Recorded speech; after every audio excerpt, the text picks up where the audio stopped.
Today I'm going to show you how to improve your athleticism by giving you 3 simple exercises that you can do that can make you faster, quicker, and more explosive so you can become a better athlete. Are you ready to find out? Let's go.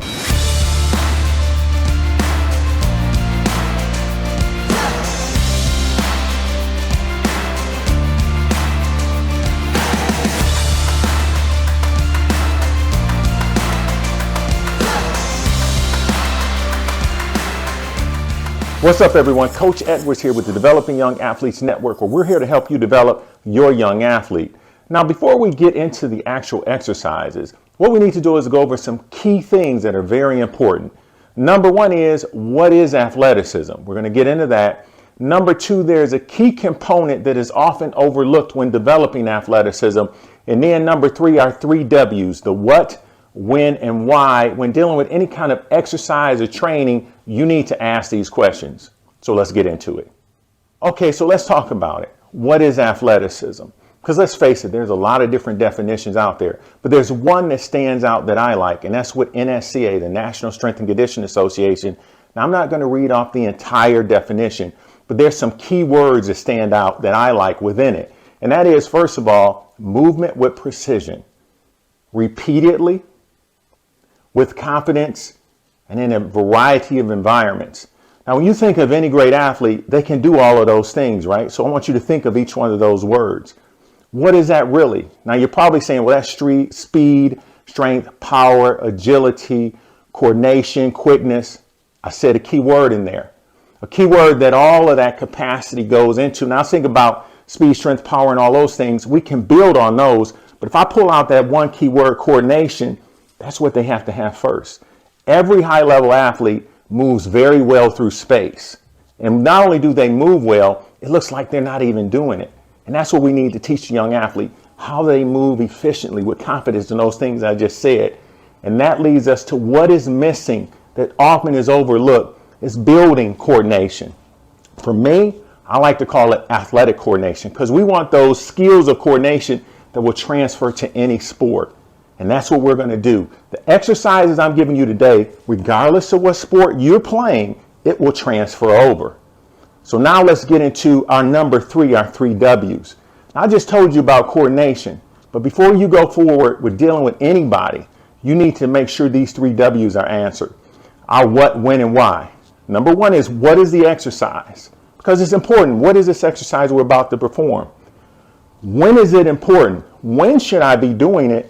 And more importantly than all of that, why? Because if it doesn't transfer over, why are you doing it? We see it on the internet a lot. There's a lot of different exercises, but if you can't answer these questions as an athlete, understand, as a coach, as a parent, then why are we doing these exercises? So what we're about to do is get into these 3 exercises that will help develop athleticism. So let's get into it.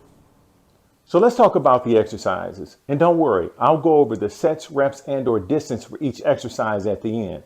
So let's look at exercise number 1, the jump rope. Real simple, right? But why is it important then?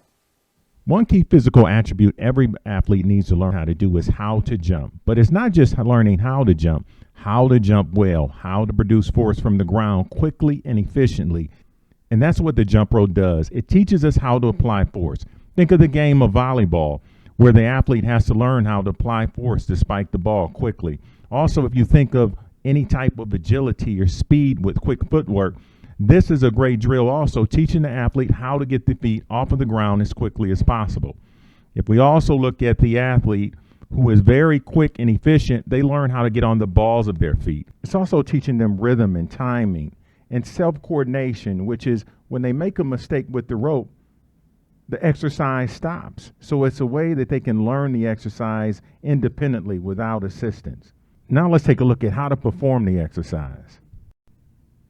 So for the jump rope, what we want to do is focus on 3 areas. Area number 1, we want to look at the wrist. All the movement will take place at the wrist.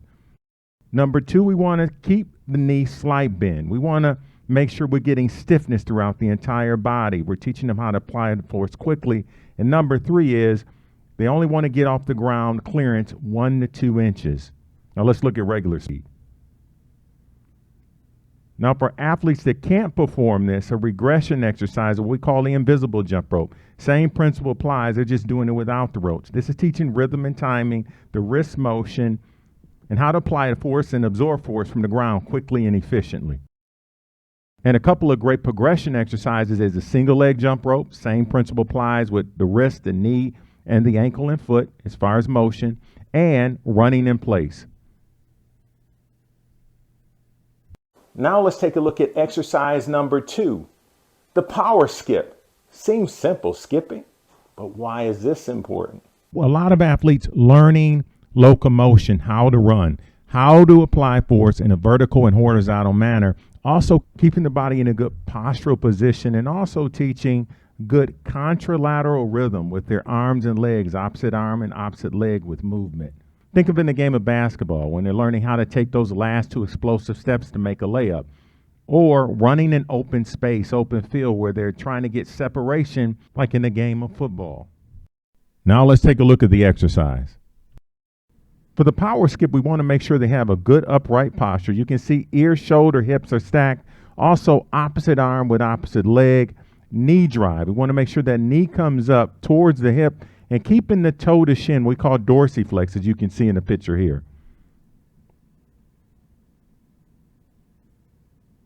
Now let's look at a regression, the walking march. Same principle applies. And our final exercise, exercise number 3, the grapevine. Some of you call it the karaoke. Seems like it's simple as well, right? So let's look at why is this important? The grapevine is an excellent exercise when we talk about change of direction or dealing with agility. Teaching the athlete how to be fluid with their hips. Think of lateral quickness or hip mobility. These things all come into play with the grapevine, really teaching them through space how to change direction, how to keep their body under control through this movement, how to separate their trunk from their hips, which can be challenging for young athletes. Think of the game of tennis. When an athlete has to react to the ball being served back to them, they have to have fluidity with their hips. Now let's take a look at the exercise.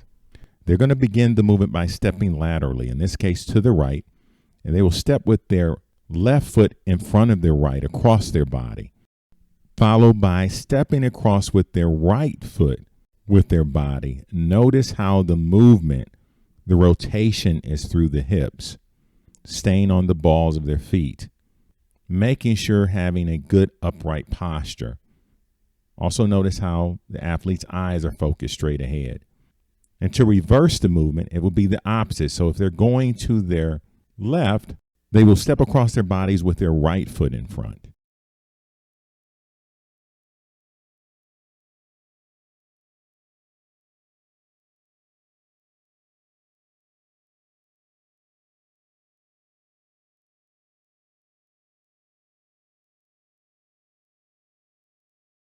And for a progression of the exercise, we have the knee drive that we add in once they've mastered the first level of the grapevine. Notice how the athlete drives that knee up to hip level coming across. You can see that left knee firing forward, really aggressively driving that knee up to hip level. And you can see coming back, we have it at normal speed. Notice how that knee really drives, that hip rotates around very aggressively. Now, here are some of the exercise guidelines for each exercise. For the jump rope, we want to start when to do this is during the general warm-up. Right at the beginning of the practice, get that body ready to go before you do the dynamic warm-up. You see here also lists for beginners, intermediate, and advanced. Remember, master the movements first before moving forward. We want to make sure they can master the movements before going to the next step. For the power skip and grapevine, this is excellent to do as a dynamic warm-up. The beginning of practice, again, this is done after the general warm-up, which will be doing the jump rope.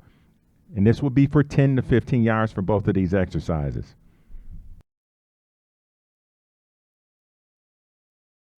So that's it. Those 3 simple exercises. They seem real simple, but here's the thing.